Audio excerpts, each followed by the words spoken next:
Okay, so this is what's going on. I got annoyed by David Pakman again. What he did was pretty much feign extreme ignorance when somebody called him out on him not endorsing somebody. He wanted to feign ignorance. He act like he didn't know what he was talking about. Then swept it under the rug, moved on like he normally does without a single care in the world. You know, it's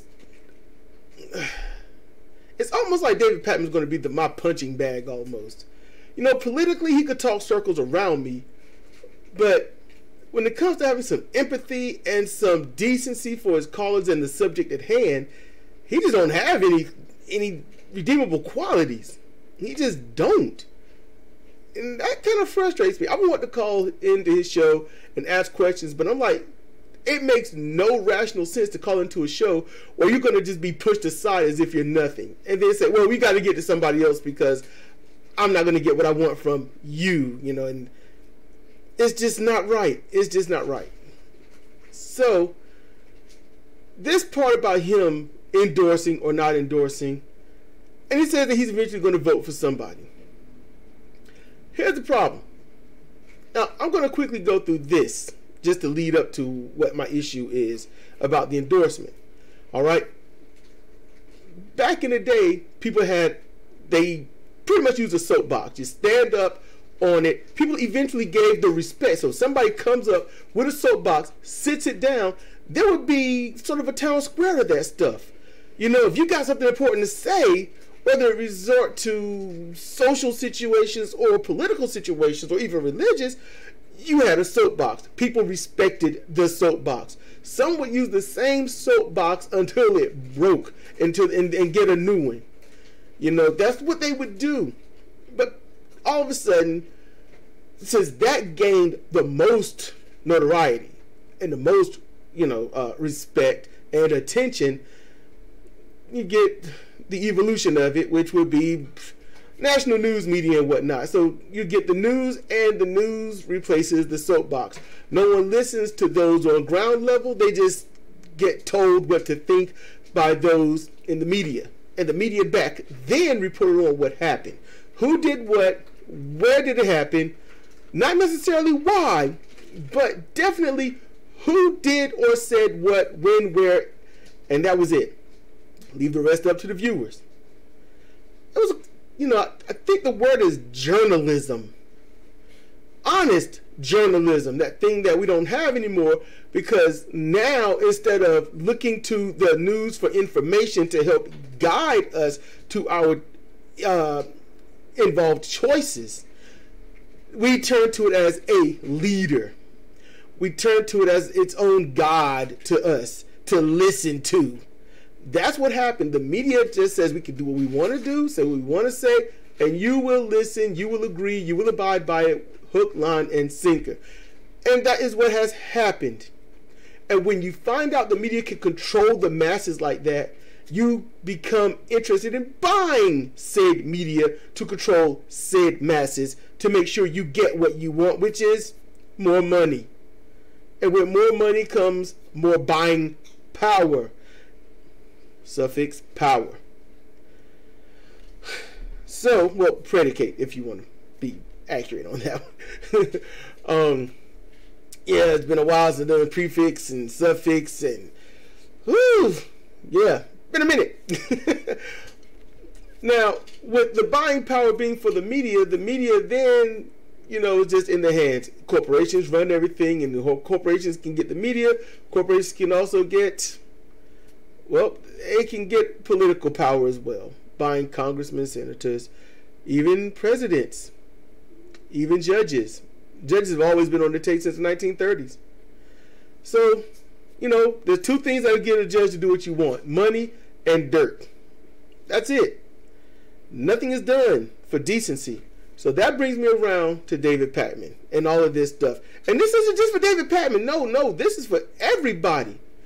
The soapbox has been reignited, but not as a box, but more as social media.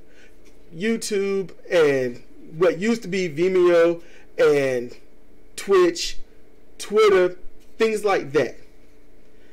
Everything now is a soapbox. You want a platform, you got a soapbox.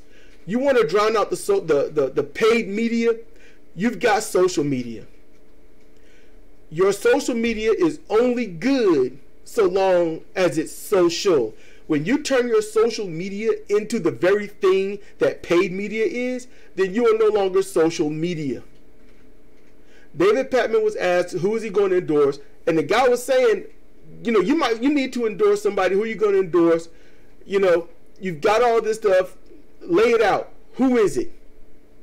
David Pakman doesn't want to say. He didn't want to say. He wants to go on the data. He wants to go on the numbers, and he's going to vote for whatever the wind blows. He's already shown that. So basically, anything but a Republican.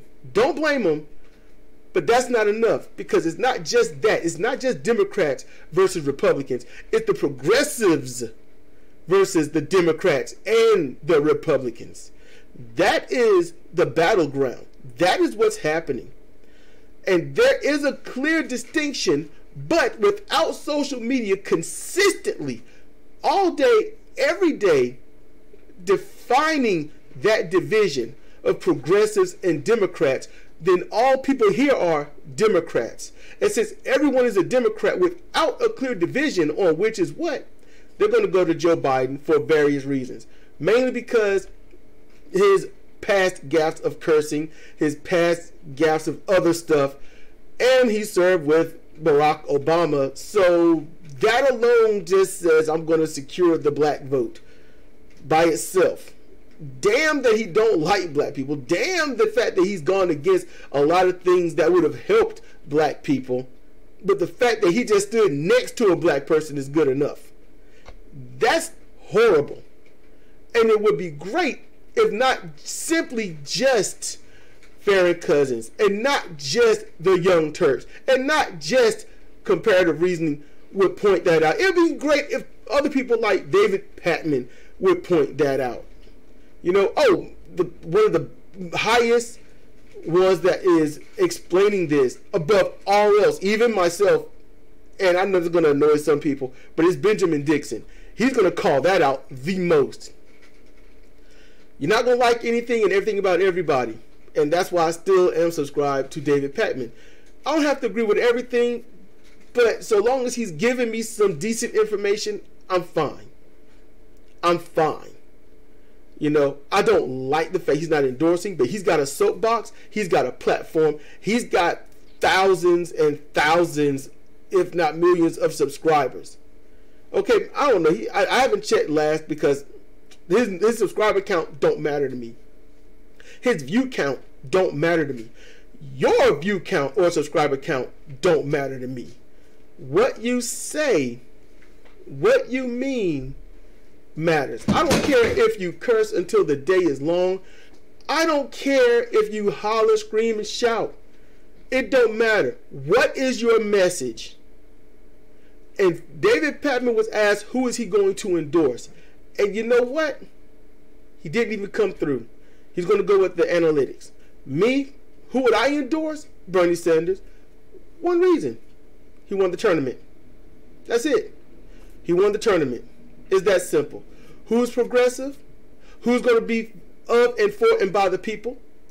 Who is not going to backtrack on what they are planning? He wants Medicare for all. He wants to extend so many good social policies and programs. Why not? He wants to end the wars. Why not? Right now, Bernie Sanders, I'm even to the left of Bernie Sanders because he doesn't go nearly as far as I would. All right? He doesn't go as far as I would. But I can unequivocally say that's my vote. That's what I'm going to vote for. That's who I would push. All right? That's who I am pushing. Bernie Sanders. Bernard Sanders. It's very easy. And when you have a soapbox and you have an audience, it is important. Because and this is what bugs me, David Pakman on his platform, on his soapbox, he talks about we need changes in this, changes in that, meaning federal and social programs and term limits. Maybe I haven't really heard him talk about term limits, but term limits for judges. He talks about a lot of good, positive things that we need that we should have had 30 and 40 years ago. But he's not using his soapbox for what it's meant for. And that is where he is wrong. There's no point on getting up there on your soapbox and only talking in the middle. I don't really care so much about the who said what, who did what. That is almost the high school level of crap that I don't like. Well, I'm going to report that this guy did this. I'm going to report that this guy said this. I'm going to give you my opinion on if I like this or that. All of that should be encompassed with, we need to push in this direction. He does not push in any direction. That bugs me. And if he is pushing in a certain direction, I guarantee you it's hard to hear it. It's hard to hear it. I'm progressive. I'm going to vote progressive. I'm going to vote Bernie Sanders. And if Bernie Sanders is not going to be the one there, I'll put my name in. I'll put in John T. Wackadoodle. I don't care. I'm just not going to put a Republican. I'm not going to put an establishment Democrat. That's just it. And I'm certainly not going to put a progressive Democrat that's already chosen to backtrack on their policies. You don't go Medicare for all and then you start to dwindle it down to other things. You don't do that. You just don't do stuff like that. David Pakman, luckily, he hasn't. And I'm glad about that. He's sticking to his guns, but he's not endorsing those that are in his ammunition. That's the problem. He needs to do that. His soapbox, I don't even know the point of it. I don't. Endorse stuff. Your platform, you got followers. Infect with positive stuff. That's what your soapbox is for. That's what I use mine for. People don't know what to think or what to do, so they will come to you to listen so that you can tell them what to do. The only issue is those that come in with their preconceived notions and beliefs on what they think should be, and if you don't agree with that, then they are turned off, because those are the ones that can't think past their own nose. That is the issue. They are the mental miscreants of everything. And they don't have to be that way. They can change. They have that power. We all have that power. We do. I just wish we would all use it. Clean, honest, and forward thinking. David Pakman's soapbox needs cleaning. And they need to know exactly what's on it, what's standing on it, and what's standing on it, what it means. That's what he needs to do. And anyone out there that is remotely like that, remotely just standing there and just saying what side does or said, and you're not pushing towards something, you need to clean your soapbox. Forward thinking, forward speaking, forward being. Make it happen. This is Cedric Kennedy for Comparative Reasoning. Thank you for listening.